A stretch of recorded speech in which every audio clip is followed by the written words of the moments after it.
tremendous looking trophy. Hello and welcome to the number one PlayStation podcast in the Oceanias. My name is John Blight. Join me, as always, Ashley Hobley. Hey Dylan, excited to be here. Another exciting week of PlayStation. Kind of. Yeah, it's thrilling.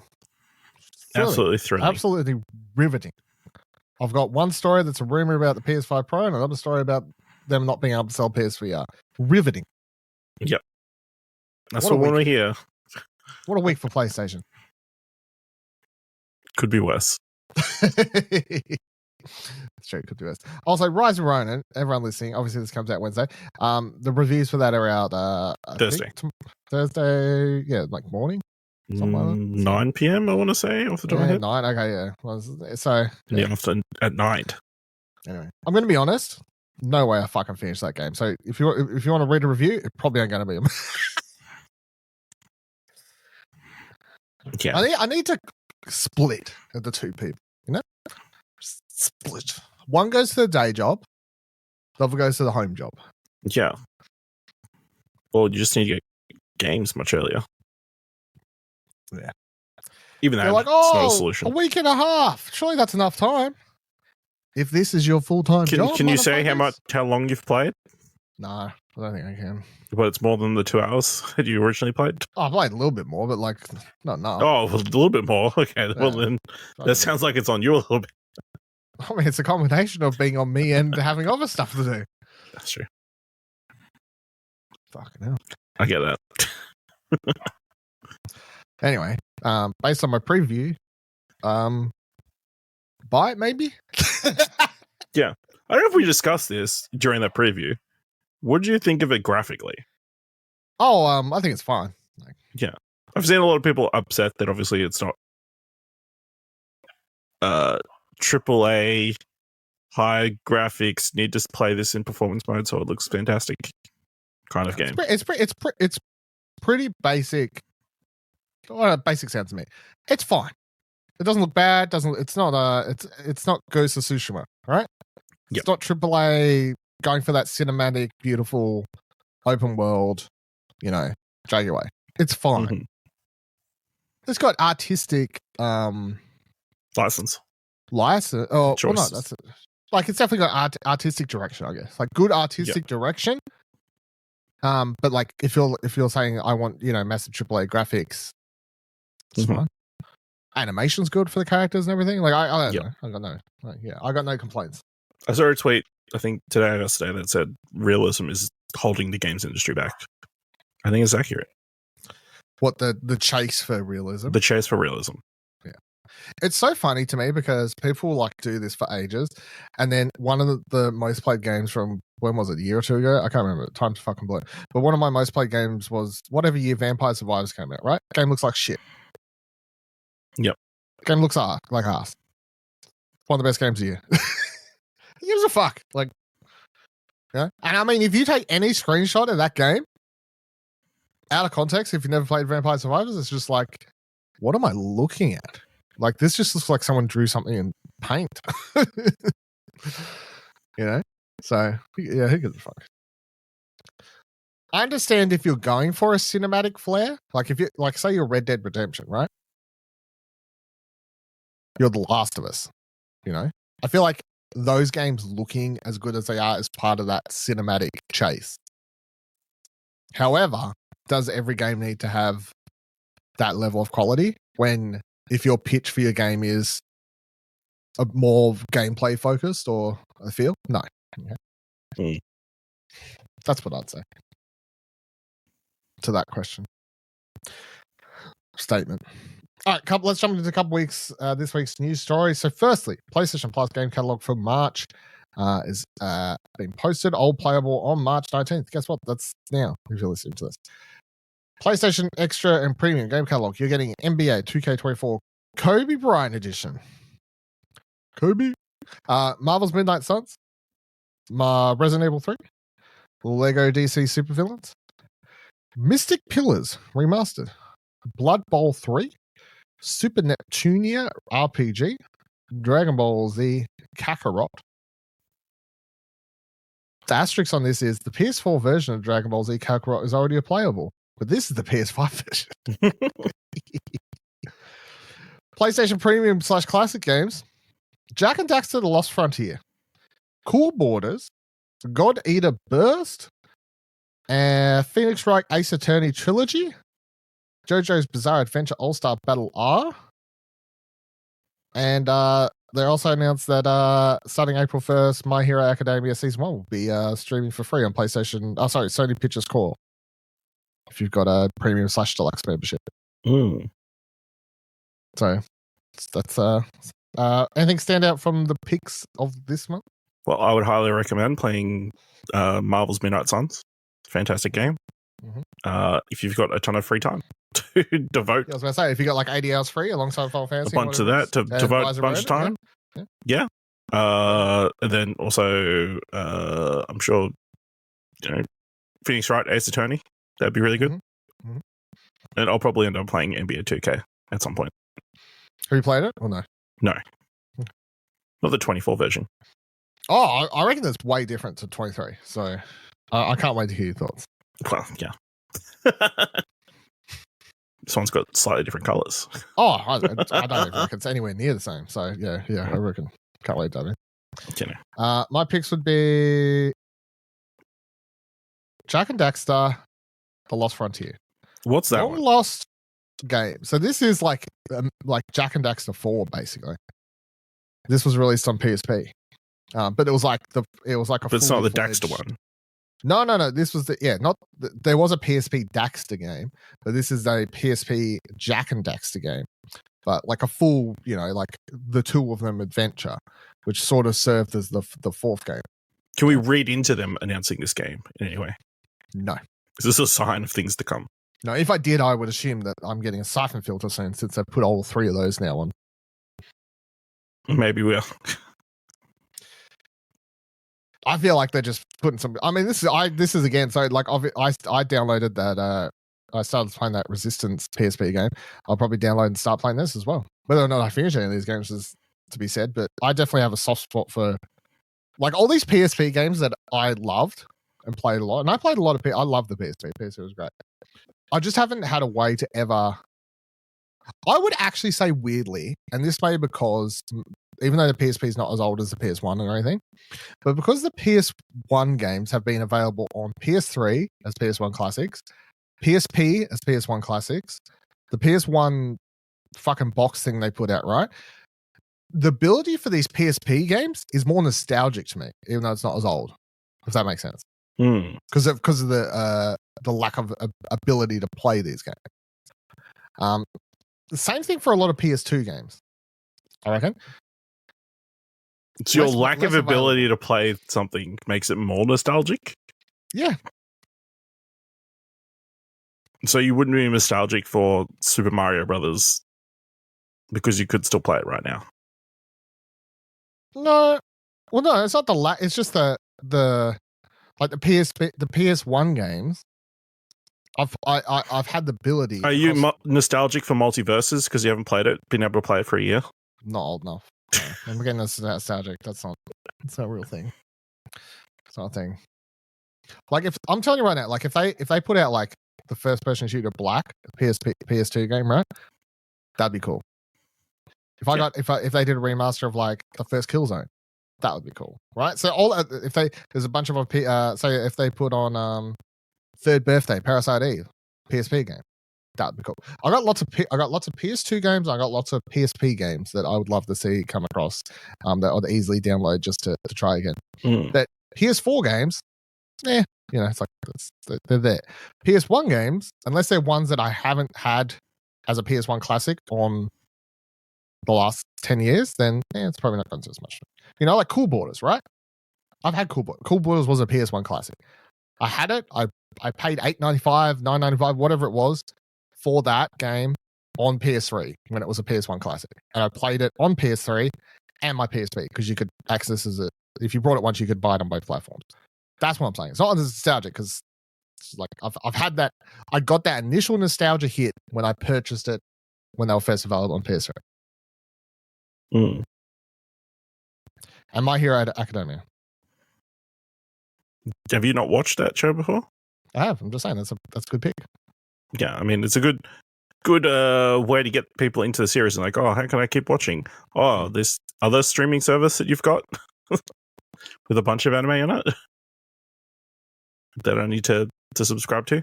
Yeah, sure, it's not a bad idea. Marketing. Yeah, absolutely. PlayStation blog also writes, Ghost of Tsushima director's cut coming to PC on May 16th. Wow. So they Julian Huge Brooks. Fucking I tried. Online community specialist Nixus Software says Ghost of Tsushima director's cut is coming to PC. We at Nixus are thrilled to collaborate with the talented team at Sucker Punch Productions, who created this critically acclaimed open world action adventure. We're excited to bring Jin's story to a new audience and bring a Sucker Punch title to PC for the first time. The PC version of Ghost of Tsushima director's cut includes the full game, the Iki-Ala expansion, and the cooperative online multiplayer Legends mode. For the past year, the team at Nixus has been working hard to bring the Sucker Punch in-house engine technology to PC and implement PC features such as unlock frame rates, a variety of graphic settings and presets, and customizable mousepad and keypad controls. You want to make a joke there about the frame rate thing? Or? No, okay. It's not worth it. With ultra-wide support, you can take the expansive terrain and ancient landmarks with a cinematic field of view. Ghost of Tsushima director's cut on PC is fully optimized for 21.9 and 32.9 resolutions, and even sports 48.9 resolutions for triple monitor setups. Get pumped. So here's if you think the frame rate thing's bad, wait until you find about the PC fans who refuse to play games unless they support ultra wide. Have you seen these people? I haven't, but I can imagine they exist. They 100% exist. I see them pop up quite regularly.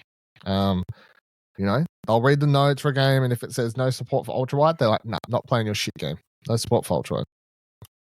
Now they could play the game. It just means they'd have cap out the max resolution, and they'd have like 2 black bars on left and right hand side of the screen, right? Mm-hmm. Capped out the max. But no, refuse to play. So is it weird that this doesn't have crossplay, or they didn't announce it? I mean, yes and no, I guess, because it's like I'm sure it would be tricky to do crossplay. Like, well, I'm not sure it's tricky, but I mean, Helldivers obviously. Yeah, but yeah, I don't know of any of the other games that they've released like this that have had crossplay. No, I don't think so. Not unless it was because it wasn't made that way. But obviously, a little bit disappointing. Technology isn't as easy to implement, I guess. Yeah. Would be my answer. But yeah, I mean that's cool. Obviously, they're not going to get the Rise of Ronin, so at least they're getting this. Yeah. Yeah. I mean, it's interesting, like how many they're kind of almost caught up to what's been released on PS5 or from PlayStation in the last 4 years. I'm trying to find a quick list of like first party. I mean, Ratchet & Clank's on it. Like, Last of Us Part 2 is obviously... No, hold on. Last of Us Part 2 Remastered? Yeah, whatever they called it? Remake? No. That's not on PC yet. Other than that, I feel like everything is. Yeah. I can't think of anything. Top of my head anyway. Like outside of Final Fantasy VII Remake, maybe? Remaster? Or Spider-Man 2, or like anything that's been released really recently. Yeah. No.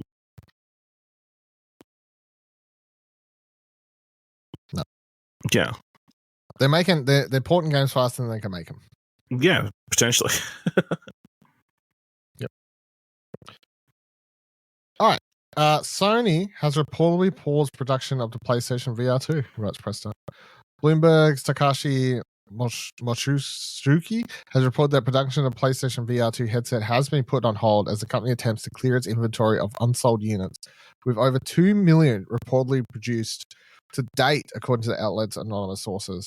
Shipments, not sales, of the PSVR2 have reportedly declined in the years since the PlayStation VR2 launched, from nearly 600,000 in Q1 2023 to around 325,000 in Q4 2023.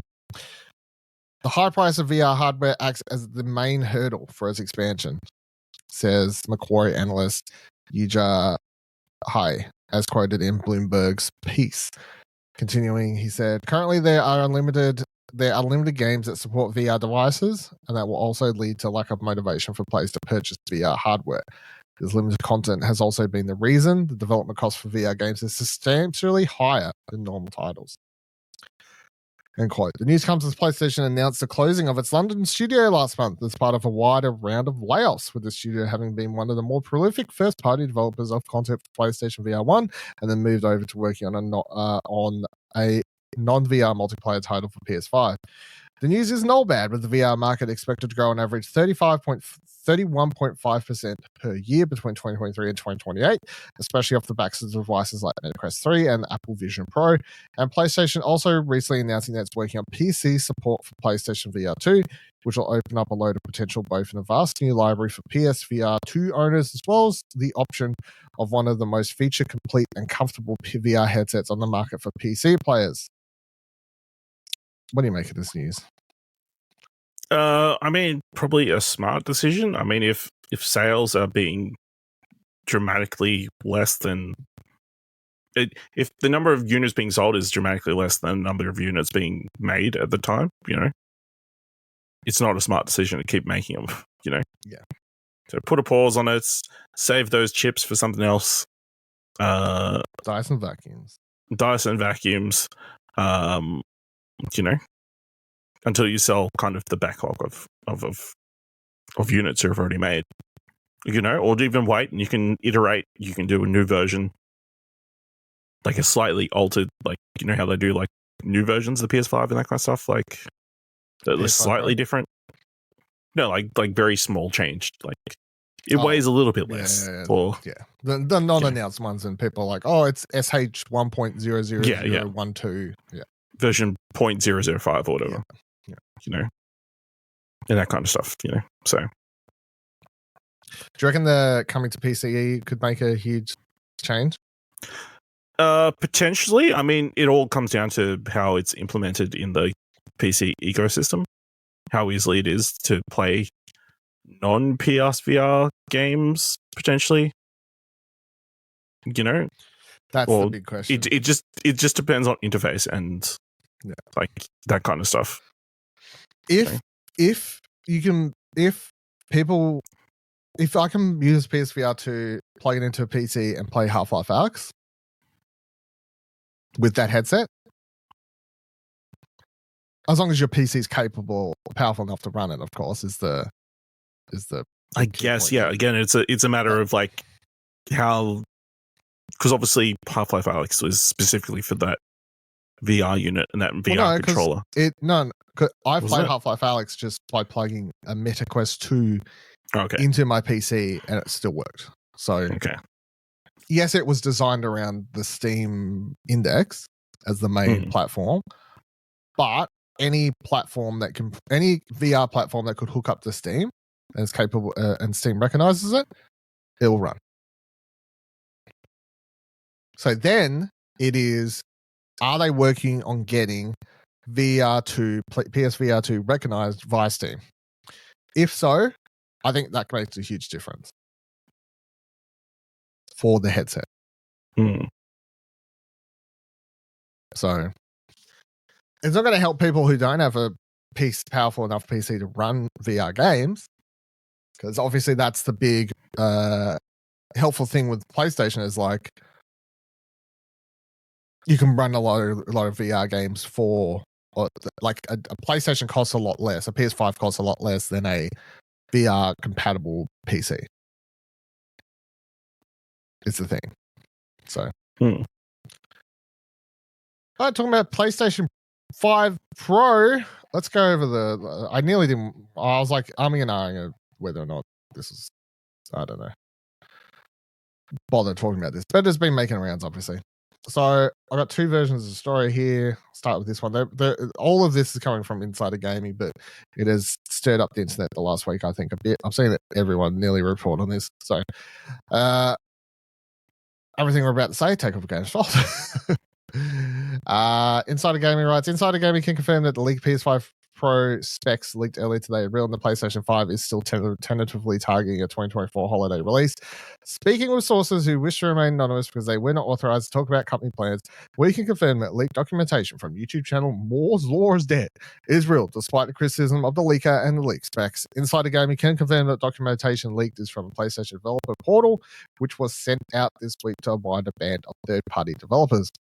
In early 2023, I being Tom, whatever his name is from Inside Gaming, I reported via Key to Gaming that the PS5 Pro is under the codename Trinity and will be targeted, improved, and consistent FPS, blah, blah, blah, blah, blah, blah. Insider Gaming was also shared documentation from the developer portal under the kitchen that was not shared publicly or privately. It can also confirm that dev kits have been available to first parties since September 2023, third parties since January 2024, and spring 2024 test kits will be available, which will be identical to the final product. They then did a follow-up story. Following this week's leaks on PS5 tech, Insider Gaming has learned that PlayStation 5 Pro specs, for comparison's sake, will also include the specifications of the standard PS5 5. Fucking words, eh? System memory. Standard this again, everything with a grain of salt. But this is what I'm talking about, apparently. Standard PS5, 448 gigabytes. PS5 Pro, 576 gigabytes, a 28% increase to the system memory. CPU is identical to the standard PS5. However, the Pro has a higher CPU frequency mode, which takes the CPU to 3.85 gigahertz, a 10-point increase over the standard console. Audio. The ACV in the PlayStation 5 runs at a higher clock speed over the standard PlayStation 5, resulting in the ACM library having 35% more power. GPU. Rendering 45% faster than the PS5. 2 to 3 times ray tracing times 4 in some cases. 33.5 teraflops PSSR, PlayStation Spectral Super Resolution upscaling / anti-aliasing solution, support for resolutions up to 8K, custom machine learning architecture, AI accelerator, supporting 300 teraflops of 8-bit computulation, and 67 teraflops of 16-bit floating points. Whoop whoop.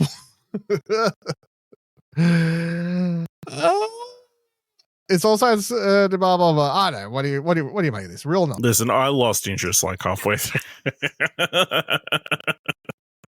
You're reading all the specs. I mean, it's probably a thing that's being designed and made. Is like we discussed like a few weeks ago. It seems like about the time that they're more likely to make a PS5 Pro than they are a PS6 in the next 12 months or something. So it would be surprising that,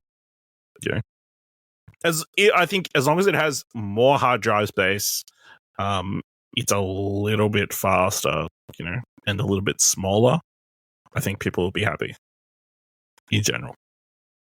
Yeah, well, I mean, they'll never be totally happy, but they'll be passable.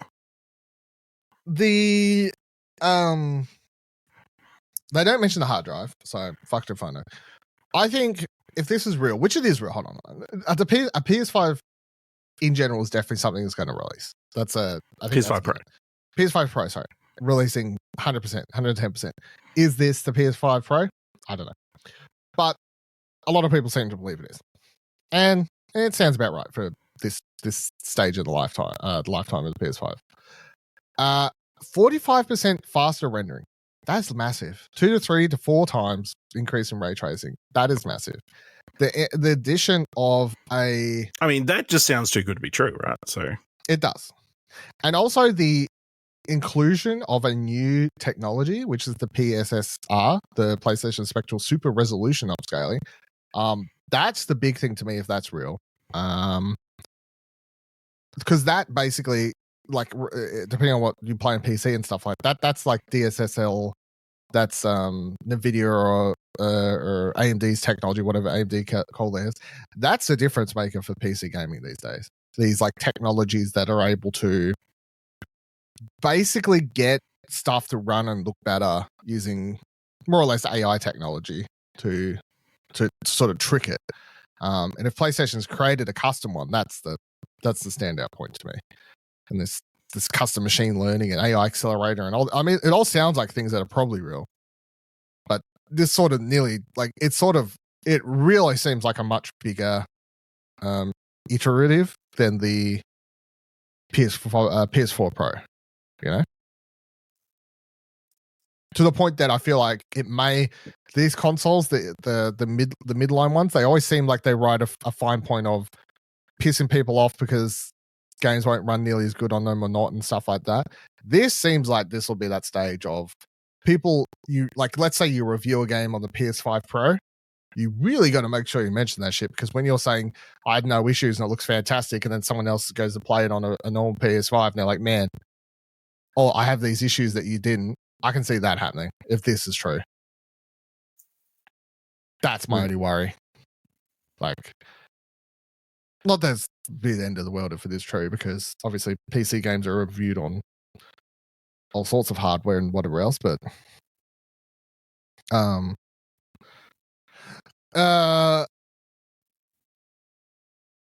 yeah, because you never bought a PS4 Pro or anything, did you? No.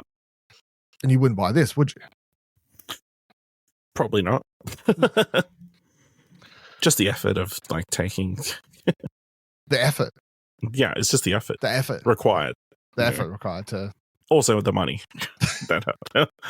I guess the money is more important than the effort, you know. What's the effort part? I mean, the effort would be trading in the PS5 that I currently have. That's a lot of effort. Like wiping it and, you know, well, yeah, taking out the hard drive, the extra hard drive put in, and, you know, well, all these extra things, you know. I don't think this thing will sell. It's like a whole 24 hours. I probably won't be able to use it. You know? It's massive.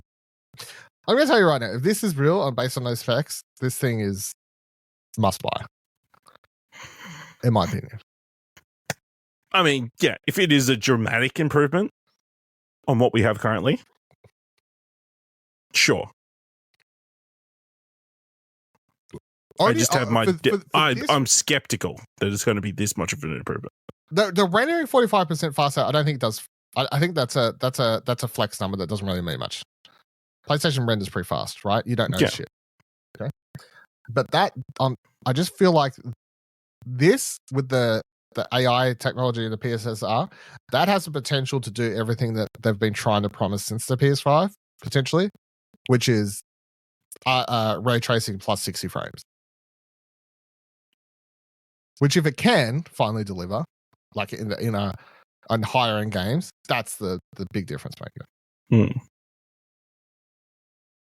So we shall see. We shall see. We shall see. Where would they announce it if this is real? Just Summer Games Fest period. If they're doing a showcase, whenever they're going to do their next showcase.